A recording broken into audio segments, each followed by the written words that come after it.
When you're working on a dream, at some point in time, a transition takes place. And the transition is what you are becoming in pursuit of the dream.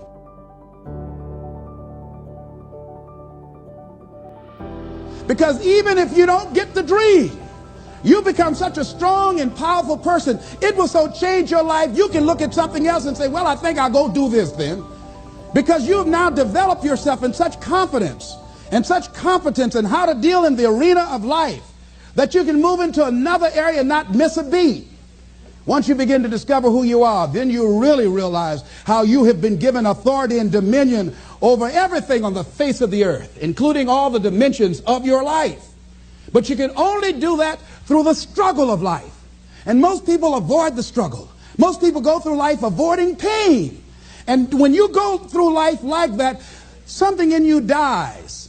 Something in you that you never activate is lying dormant in there, that you never get a chance to call on because you have not challenged yourself. Somebody said, the land of familiarity belongs to the dead. That most people like to feel like they're a king in the area of their comfort zone. They only want to do those things that they know how to do well. Osborne said, unless you attempt to do something beyond that which you've already mastered, you will never grow. So if you want to begin to grow, you've got to put something out here that you can't reach easily, that has got to make you stretch, got to make you jump for it, got to make you get back a little bit and dig in so that you can take a leap for it. And maybe you jump up there and you miss it and you skin your knees and you come back again and you bust your lip next time. But you keep on, and through that process, you learn how to leap higher. You start challenging yourself to dig deeper, and then you discover some things about you that you don't know right now. Some talents that you have in you that you didn't know that you can do. I started out just talking to kids, and now I'm speaking at corporations. Now I'm traveling.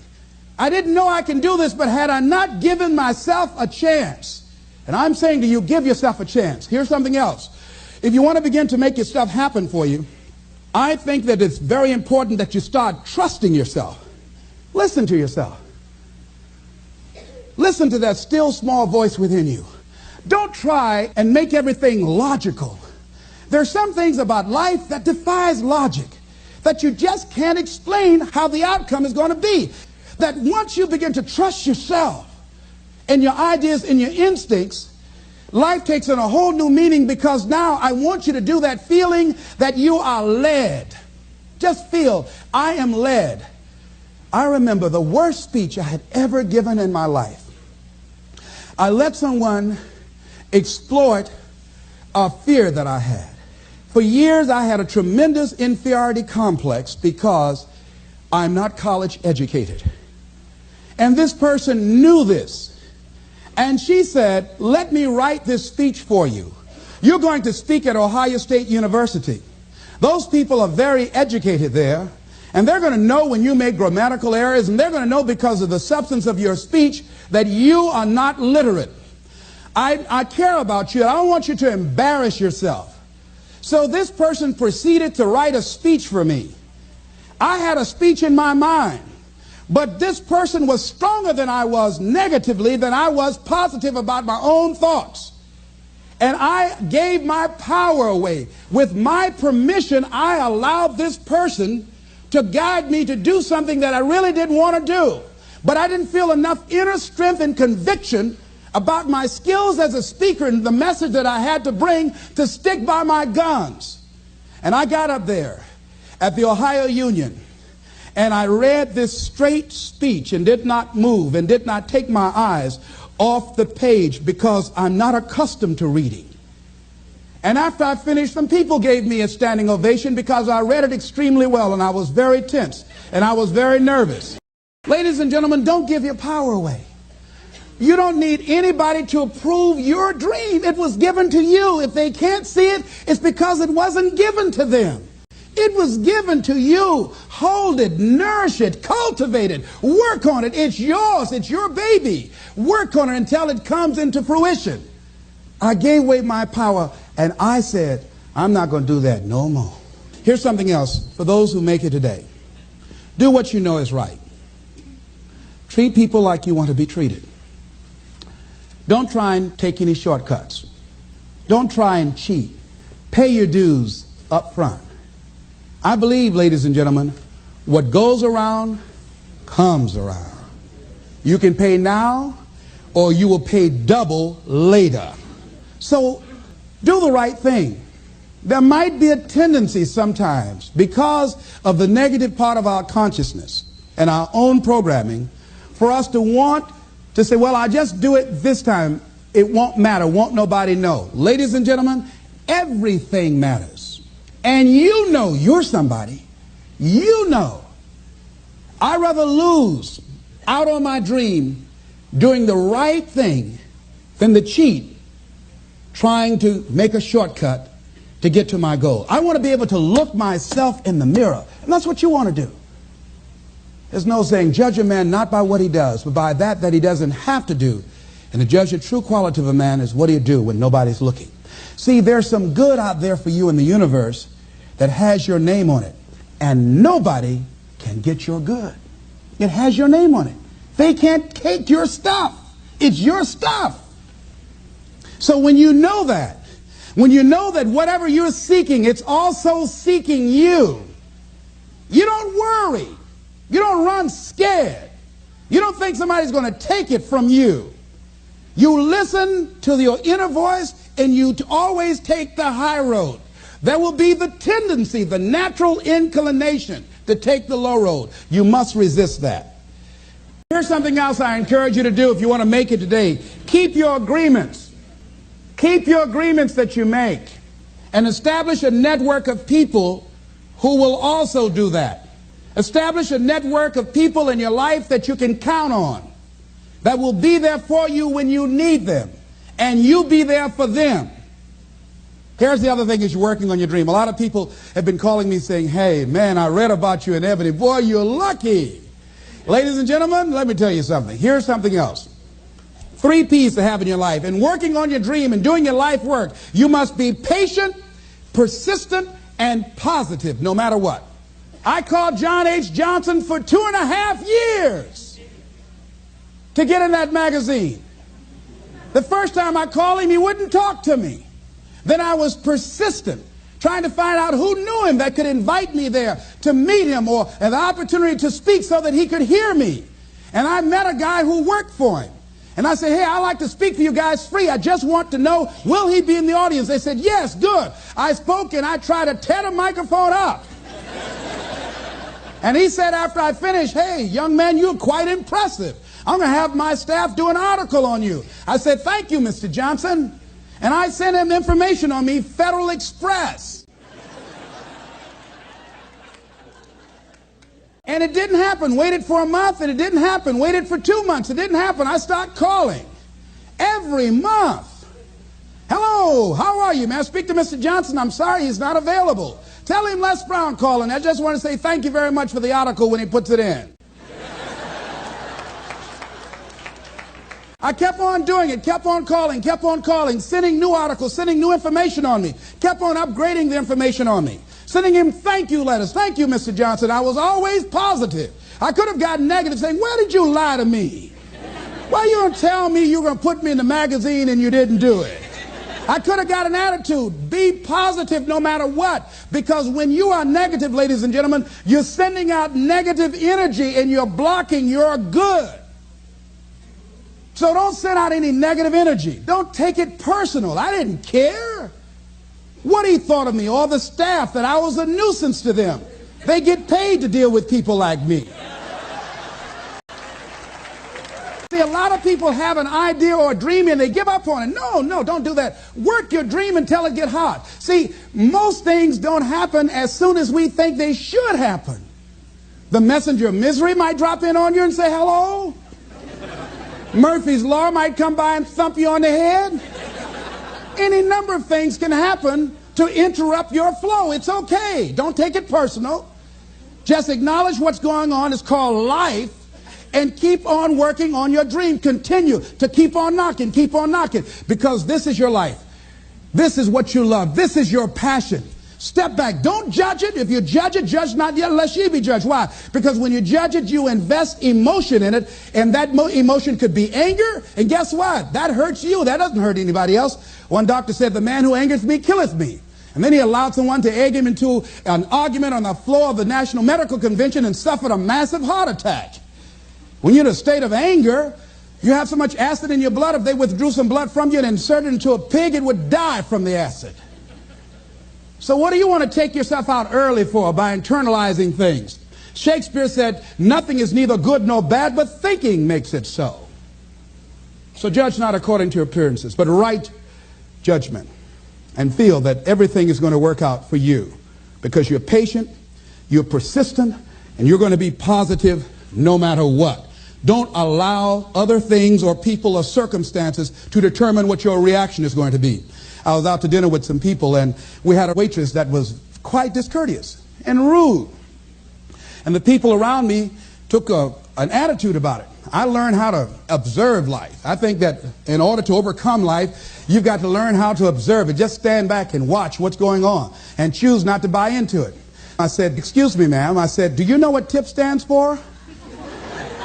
She said, no. I said, TIP stands for to ensure promptness. We've been sitting here a long time. I want to give you $5 up front to ensure a prompt meal. Would you assist me? She gave me the biggest smile and said, oh, of course I will. And I said, by the way, I'm not with these people. I'm going to be sitting at another table. Please put my meal over there. Serve them by themselves. See, I don't want to make anybody angry who goes behind closed doors to prepare my food. Oh, no. So don't allow people to determine how you are going to respond to them or circumstances. Learn to look at it. A friend of mine, Tom Perkins, handsome, articulate man in his mid-50s. He had a tremendous business, and at the height of his success, someone was killed in his business. He was sued and lost $750,000. Lost his business, lost his family, lost his home, everything. He was devastated, ladies and gentlemen. He started living in his car. He would wash up in a McDonald's across from Howard University on Georgia Avenue in Washington, D.C. He said, Les, I was so depressed. He said, I had everything, and then one day I lost it all. He said, I didn't want to live anymore. He got some sleeping pills, and he took over 35 sleeping pills, and he laid down, folded his hands across his chest, and he said he went to sleep to die. 2 days later, much to his amazement, he woke up. He couldn't even get that right. I said, what happened then, Tom? He said, an incredible thing happened. He said he was laying there for a moment. He said, and a voice said to him inside his mind, it wasn't your life to take. That was one thing. He said, since that day, when I get any major challenges, I don't take it on myself personally. I feel that I've got somebody with me. He said, I'll never leave you nor forsake you. He said, hey, I said, God, you got to handle this for me. This is too much for me. He said, I don't sweat the challenges of life. Repeat out to me, please. Don't sweat the small stuff. Don't sweat the small stuff. Because it's all small stuff.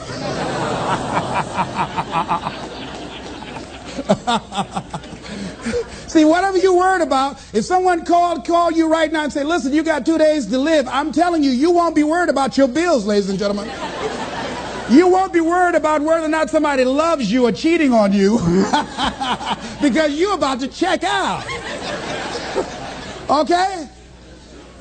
So put things in perspective. Here's something else Tommy said that I think is important. He said that the voice also said to him, if you change your ways, I'll give you far more than you ever lost. Look at your life right now. If you want to keep on getting what you're getting, keep on doing what you're doing. You've got to be willing to change your ways. Your life is working. If you don't like what you have produced, you're a director, you are the star, you wrote this script. You produced this, whatever it is. If it's a hit, you produced it. If it's a flop, you produced it. Take ownership of it and decide to go back to the drawing board and rewrite the script that you are the star of. You have the power to do that. On this day, you can declare that I'm going to change. As you look back on your life, you can decide that I don't like what I produced here, and I want higher ground. I want to begin to experience more love. I want to have more adventure in my life. I want something that gives my life a sense of meaning. Ladies and gentlemen, I've been selected to head up a program called Project Life in Chicago, training thousands of kids. And I had the experience, we had our second session this past Monday. And to see these young people when they came in, and to see the young people and the parents and the community volunteers when they went out. One young man from the Cabrini Green housing projects who didn't want to be there, who came up and said, I want you to know I'm so glad to be here. And he said, I'll never be the same again. He said, thank you, Mr. Brown. He said, I just got to go now, but thank you, sir. I'll never be the same again. To see a letter I got from a young man who was in the Cook County Jail where I work on Monday morning. And this young man will not be out of jail for at least 50 years. At least 50 years. They gave him 100 years. This guy has shot at least 60 people that we know of and killed 10 at least. And this letter he wrote, he said, since listening to your tapes, he said, I have not changed, but I feel a different person in me. Over 70% of these young men are in there for murder. We wanted to have a two-pronged attack where we would train people on the outside and train those that are in the jails, because I believe if you cage them like animals and treat them like animals and they're out on the streets every 22 months, they're going to get out and act like animals and go back in like animals. So we said, let's take an approach. This gives me my life. This might be insane. But I felt so good. I believe, ladies and gentlemen, if we can accept the possibility of that this is the decade of consciousness. That's what I believe that this is. The decade of consciousness, if you please. A time where we can begin to create in folks' minds the idea, the possibility that we can create a more humane society, the possibility that we can create more love, communication, and understanding in relationships, the possibility that we can create the kind of respect for diversity and difference in our multicultural society, the possibility that we can begin to develop the mindset to bring out the best in people, to encourage them to achieve their greatness and support them in their dreams, that if we can, in this decade of consciousness, to begin to see and envision that happening, and that we all can play a role, that we were born for such a time as this, that we showed up for this, that we survived 1 out of 9 million sperms, and we have been chosen for this great work. Here's something else to recognize. Wherever you are on the ladder of life, and I was reading in Dr. Norman Vincent Peale's latest book called The Power of Positive Living, which I think is his greatest work. And he has something in there, a section called Comeback Power. Wherever you are in life, ladies and gentlemen, you've got comeback power. I don't care how low you are. I don't care what you have done. I don't care what you have experienced. I don't care how devastated your life might appear to be, the shambles it might be in. There's a power in you that can enable you to be stronger and better than anything that's out here. One man who came to the training, he was not a kid. And I knew he had a drinking problem, and he was looking at me, and I could smell alcohol on him. I said, excuse me, come here, come here, come here. He said, what is it? I said, let me tell you something. I want you to know you've got something in you that's stronger than that poison you're putting in your body. Do you understand me? And he was looking, he was backing up. He said, no. He said, I don't know, man. I said, it is. I said, that's why you're here. Something drew you here. And that which caused you to come, you said you want some help. And you need to be around some people that can help you get in touch with your power, because you know that your life deserves this. See, I think that the reason that we abuse ourselves with drugs and alcohol is that we're trying to numb something in us that's aching us, that's urging us, that's nagging us to do something bigger and better. It can't be because it tastes so good. But when we are deluding ourselves or polluting our minds, it numbs us where we don't have to face reality. because we don't know what we've got going for us. See, once you discover who you are, the truth of knowing who you are will set you free from ever wanting alcohol, from ever wanting any kind of drug that's going to destroy who you are. Once you begin to know who you are, it will set you free from believing, I can't see myself doing any better. Once you discover this power, the perfect essence of who you are, that's in all of us, that's permeating our being, that enable us to be the directors of our lives.